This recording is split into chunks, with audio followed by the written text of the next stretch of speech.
গর্ভবতী মায়েরা 4টি সূরা বেশি বেশি পাঠ করবেন, আপনার সন্তান মেধাবী, সুন্দর এবং চরিত্রবান হবে ইনশাআল্লাহ। আমি কোরআন থেকে বলছি, কোরআনের আমলগুলো আমি আপনাদেরকে জানানোর চেষ্টা করছি।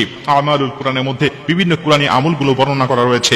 বিশেষ করে গর্ভবতী মায়েরা যখন গর্ভাবস্থায় থাকেন, তারা যদি এই সূরাগুলো পাঠ করতে পারেন, এই সূরার বরকতে, এই সূরার ফজিলতে আল্লাহ পাক অবশ্যই আপনার সন্তানকে মেধাবী, সুন্দর, চরিত্রবান এবং হিকমত ওয়ালা হিসাবে আল্লাহ পাক অবশ্যই কবুল করবে। কারণ আল্লাহ পাক আমাদেরকে এই পবিত্র কোরআন বিভিন্ন ফজিলত জন্যই আমাদের কাছে পাঠিয়েছেন। অতএব এই আমলগুলো আমি করব, করলেই অবশ্যই কোরআনের প্রতি আমলটা, ঈমানটা বেড়ে যায়। 1 নম্বরে গর্ভবতী মায়েদেরকে আমি বলতে চাই, আপনি এই সূরাগুলো এজন্য পাঠ করবেন, বর্তমান বিজ্ঞান বলছে যদি কোনো সন্তান মায়ের পেটে 22 সপ্তাহ হয়ে যায়, বয়স হয়ে যায়, ঠিক তখন থেকেই সন্তান মায়ের পেটের ভিতরে সমস্ত আওয়াজগুলো সে শুনতে পায়, মায়ের হার্টবিটের আওয়াজটা সে শুনতে পায়, পেটের মধ্যে যাবতীয় শব্দগুলো সে শুনতে পায়।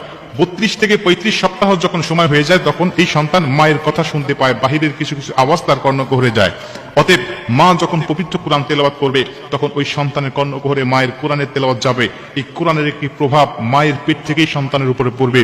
যেই সন্তান মায়ের পেট থেকে পবিত্র কোরআন শুনে শুনে অভ্যস্ত হয়েছে, এই সন্তান দুনিয়ার জমিনে আসার পরে অবশ্যই কোরআনের তেলাওয়াতই সে খুঁজবে, কোরআনের তেলাওয়াত তার ভালো লাগবে, কোরআন তেলাওয়াত শুনলে সে শান্ত হবে। অনেক সন্তান আছে আমাদের সমাজে, দেখা যায় খুব কান্নাকাটি করে, যদি তার সামনে একটু কোরআন তেলাওয়াত করা হয় যাবে। যেই সন্তান পবিত্র কোরআনের তেলাওয়াত শুনলে শান্তশিষ্ট হয়ে যায়, ওই মা অবশ্যই পবিত্র কোরআন তেলাওয়াত করেছে সন্তানকে পেটে রেখে।